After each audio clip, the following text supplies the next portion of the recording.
তোমরা কি জানো কোরবানির পশুর বয়স কত হতে হবে? না, জানি না। জানো না? কেউ যদি ওঁট দিয়ে কোরবানি দিতে চায় তাহলে ওই ওঁটের কমপক্ষে 5 বছর হতে হবে। কেউ যদি গরু বা দুম্বা দিয়ে কোরবানি দিতে চায় তাহলে কমপক্ষে 2 বছর হতে হবে। আর কেউ যদি ছাগল ছাগল ভেড়া দুম্বা দিয়ে দিতে চায় তাহলে সেগুলোর কমপক্ষে 1 বছর হতে হবে। কেউ যদি উট দিয়ে কোরবানি দিতে চায় তাহলে উটের বয়স কত হতে হবে? এটা তো আমি জানি না। তাহলে তুমি বলো। 5 বছর।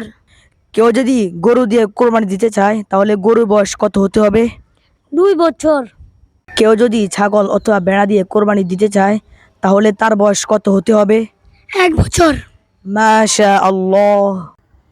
ভাই ভাই একটি সুসংবাদ ছিল। সুসংবাদটি হলো একটি রোজা রাখলে সামনে পূর্বে 2 বছরের গুনাহ। সেই দিনটা কোন দিন? সেটা হলো আরাফার দিন, অর্থাৎ ঈদের আগের দিন। কেউ যদি একটি রোজা রাখে তাহলে তার সামনে পূর্বে 2 বছরের গুনাহ। আর এই ভিডিওটি অবশ্যই শেয়ার করে দিবেন যাতে সবাই আমল করতে পারে। জি ইনশাআল্লাহ। কেউ যদি উট দিয়ে কুরবানি দিতে চায় তাহলে উটের বয়স কত হতে হবে? 5 বছর। মাশাআল্লাহ।